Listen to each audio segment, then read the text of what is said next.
Mamun Laila online প্ল্যাটফর্মে যা করতেছে আপনারা আসলে দেখতেছেন, আমি জানি মানুষ কিন্তু আসলে এটা নিয়ে মোটামুটি বিরক্ত। এই মামুন লায়লা অনলাইন প্ল্যাটফর্মটারে নালা নর্দমা বানায় ফেলছে, একদম ডাস্টবিন বানায় ফেলছে। এখন অনলাইন প্ল্যাটফর্মে ঢুকতেই পারি না, ঢুকলেই মামুন আর লায়লার এই সমস্ত এই আলিফ লায়লার পর্বের মতো একটার পর একটা পর্ব কিন্তু আসতেছে। চিন্তা করে দেখেন, এই টিকটকার মামুন যখন জেলখানা থেকে বের হয়, মানুষের শিক্ষা মানুষকে কোথায় নিয়ে যায় একটা বার চিন্তা করে দেখেন। কোথায় আছে অল্প শিক্ষা ভয়ঙ্কর। মামুন যখন জেলখানা থেকে বেরিয়ে আসে, তখন মামুনের মা মামুনকে আড়ঙের দুধের প্যাকেট দিয়া 1 লিটার দুধের প্যাকেট গুলো দিয়া মাথায় ডাইলে ডাইলে গোসল করাইতেছে আর বলতেছে মামুনের ফাপ মুছে ফেলতেছি, ফাপ ধুয়ে ফেলতেছি। তাকে সোনার উপর পানি দিয়ে গোসল করাইতেছে, দুধ দিয়ে গোসল করাইতেছে। মানুষ চিন্তা করে দেখেন, দুধ দিয়া গোসল করাইলে আর সোনার উপর পানি দিয়ে যদি গোসল করাইলে যদি ফাপ মুছে যেত, তাহলে সকল মানুষ মৃত্যুর আগে দুধ দিয়া গোসল করে ফাপ মুক্ত হয়ে কবরে যেত এবং তারা সরাসরি কি জান্নাতে চলে যেত। তো মানুষ কতটা গদ্দব হলে, কতটা অশিক্ষিত মূর্খ হলে এই সমস্ত কাজ করতে পারে। তো আমি জানি না অনলাইন প্ল্যাটফর্মে আপনারা কিভাবে এগুলো অ্যাচিভ করেন, আমি জানি না। আমার দেখতে জাস্ট আমার কাছে এতটা বোরিং ফিল হয়, আমার কাছে এতটা খারাপ লাগে বলার বাইরে। আল্লাহ, এই মহিলাটার কথা কি বলবো, জানি সে একটা শিক্ষিত পরিবারের শিক্ষিত মেয়ে, জানি না সে কতটুকু পড়ালেখা করছে, কতটুকু জ্ঞান অর্জন করছে, শিক্ষাগত জ্ঞান তার কতটুকু আছে।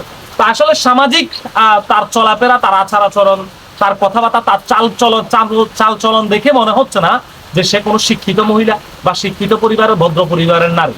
তার কাজকর্ম একবারে মনে করেন বাজে, নিকৃষ্ট, একবারে থার্ড ক্লাস লেভেলের পরিবারের যে মেয়েগুলো আছে সেগুলোর মতো। দর্শক শ্রোতা চিন্তা করে দেখেন, এই লায়লা কতটা মাস্টার প্ল্যান করে মামুনকে নিয়ে আসছে। মামুন কিন্তু টিকটকার ছিল, পথে ঘাটে টিকটকের ভিডিও বানাইতো, মানুষের কাছে মায়ের খেত, গাইল মন্দ খেত, সবকিছু বানিয়ে। ছেলেটার টার্গেট ছিল কি টাকা কামানো। যাক, সে সফল, সে টাকা কামাইতে পারতেছে। শিক্ষা না থাকলেও তার ভিতরে টাকা কামানোর জ্ঞান আছে, যাই হোক। কিন্তু চুরিদারি বা চুরি বাটপারি করছে না। তো এই লায়লা কি করছে, মামুনকে ভাই ডেকে মামুনের বাড়ি থেকে মামুনকে লায়লা নিজের বাড়িতে নিয়ে আসছে। তার পরবর্তীতে এই ছেলেটার সাথে সে ওই সমস্ত সম্পর্ক করে, তার সাথে একাধিকবার মেলামেশা করে, ওই সমস্ত কাজ করে। ছেলেটার সাথে তার শারীরিক সম্পর্ক হয়ে যায়। তো অনেকবার হয়, এক পর্যায়ে লায়লা টাকা পয়সার লোভ দেখিয়ে, বাড়ি গাড়ি সবকিছুর লোভ দেখিয়ে মামুনকে বিয়ে করার চেষ্টা করে। কিন্তু মামুন তো চিন্তা করছে যে এই মহিলাটাকে যদি বিয়ে করি তাহলে আমার কেরিয়ার শেষ, কারণ মামুনের মায়ের বয়স আর লায়লার বয়স কিন্তু সমান। এখন আপনারা বলতে পারেন, তাহলে লায়লার বয়স আর মামুনের মায়ের বয়স যদি সমান হয়, লায়লা কিভাবে এত জোয়ান রয়েছে? লায়লা কসমেটিক সার্জারি করতে নিচের চামড়া মতো চামড়া সব কি টাইট বানায় ফেলছে। এখন যদি কসমেটিক সার্জারির মেয়াদ কোনোভাবে উত্তীর্ণ হয়, তাহলে মনে করেন না আপনারা দুধের গায়ের দুধ যেরকম মনে করেন যে নেমে যায়, এরকম চামড়াগুলো মনে করেন যে তার ঝুলি যাবে। পরিষ্কার ভাষা বলে দিতেছে আর কি।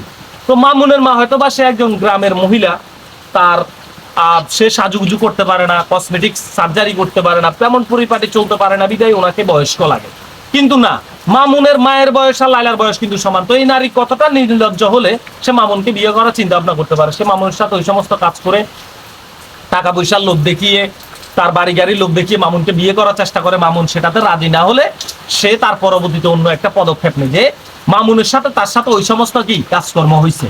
সে এবার মামুনের নামে ওই সমস্ত কাজের মামলা দেয়, যে ওইটা করছে ওইটার মামলা দেয় মামুনের নামে এই লায়লা। চিন্তা করে দেখেন একজন নারী কতটা নির্লজ্জ হলে মামুন তার চাওয়ার বিরুদ্ধে জোরপূর্বক তার সাথে ওই সমস্ত কাজ করছে। চিন্তা করে দেখেন একজন নারী কতটা নিচে নামলে, কতটা নির্লজ্জ হলে এই সমস্ত কাজ করতে পারে।